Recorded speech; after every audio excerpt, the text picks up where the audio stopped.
Another unboxing video for today. Yes, ito. Actually, tanggal natin tape na, no? Kasi ito talaga yung tape nun. Alright, so kasi naka-cover naman siya. So, minimal na balot lang ang ginawa talaga nila. Okay. Po niya ay brand ay kita-kita naman na Kimura, no? ISO 9001, quality and assure na talaga siya. Okay. Yan.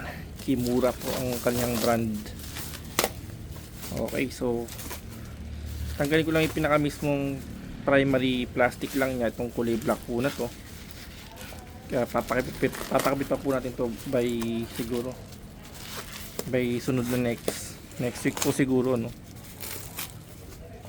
Ano lang natin is ma-check lang natin yung mismong gulong, ano. Okay, so ayan, no. So, ang brand po niya guys is Kimura, no. So, ISO 9001.2015.E Mark CC. Ayan po, kompleto siya ng label, no. 100 by 80 by 14. Tubeless po yan. Okay, so po yung ating ilalagay.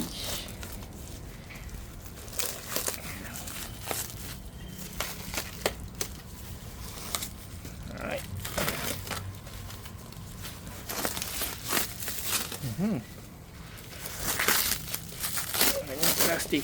At syempre guys, dito kay seller meron po siyang libreng handle grip, ano.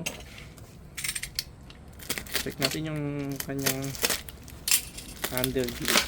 Okay, so meron siyang libreng handle grip.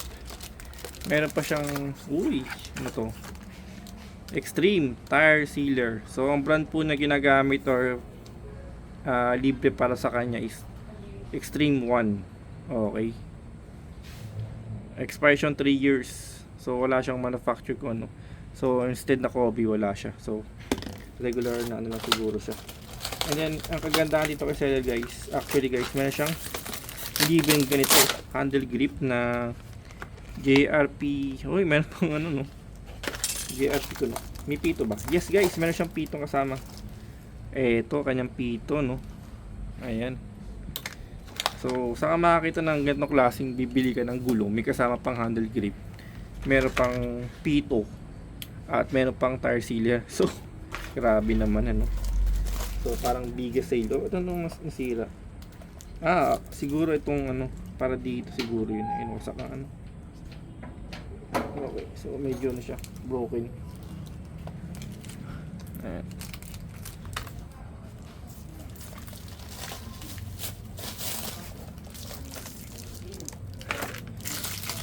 So Kimura siya, ano. Ayan, 650. Check natin yung thread nya. Yan, may naka-engrave pa Kimura, oh. Okay, so thank you for watching po, no.